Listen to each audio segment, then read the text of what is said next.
Hey guys, welcome back to Schoolhouse Beer and Brewing's Home Brew by You. In our last video, we looked at preparing the wort and hop additions.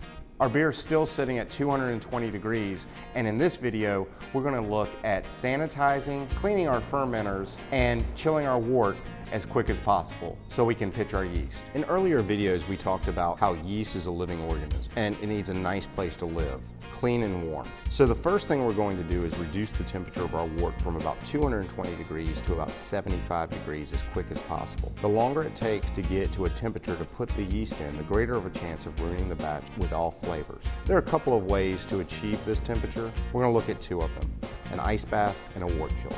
The ice bath is the cheapest way to chill your wort. However, it will take you the longest amount of time. Once you're ready, you'll put the ice in the sink. Take the stainless steel pot with your wort in it, place it in the ice bath, stirring continuously until the wort gets down to 75 degrees. This could take anywhere from 45 minutes up to an hour.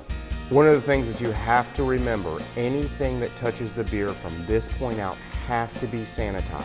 The longer you take to get your wort down to 75 degrees, the greater the chance of ruining your batch of beer with off flavors or infection.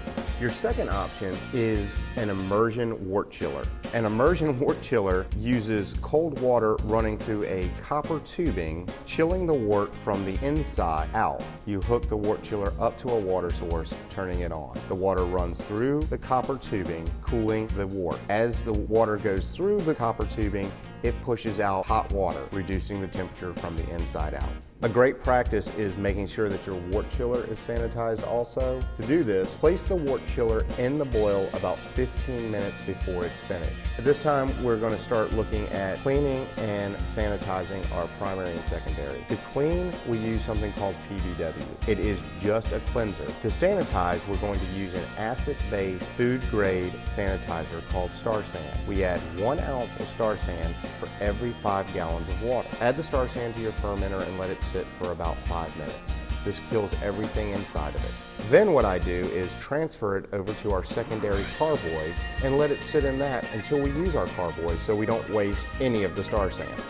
Now that our fermenter is sanitized and our wort is down to 75 degrees, we're going to move it into the fermenter. Yeast needs oxygen to start populating or reproducing. With more oxygen in it, the yeast can reproduce quicker, getting fermentation started much faster. After we've aerated our beer, we're going to top the fermenter off at 5 gallons.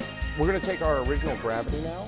Take enough wort to fill your testing tube, place your hydrometer inside, and let it set. This will give us the specific gravity or how much sugar is in our wort. As you can see here, we're about 1.035. After we're at 5 gallons, we're gonna pitch our yeast, put the lid on, add the airlock, and let it sit for about a week. We like to keep it anywhere between 68 and 75 degrees. After about a week, we're gonna take our final gravity. Our goal final gravity here was 1.005.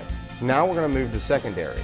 The reason why we move to secondary is to get it off as much of the dead yeast and trub, eliminating any kind of off flavors that you would get. Moving to the secondary will also clear up your beer, giving it a nice, good color.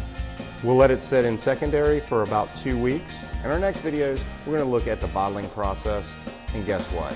You'll be enjoying your beer soon enough. As the writer Bill Carter said, there's no such thing as a bad beer. It's that some beers taste better than others.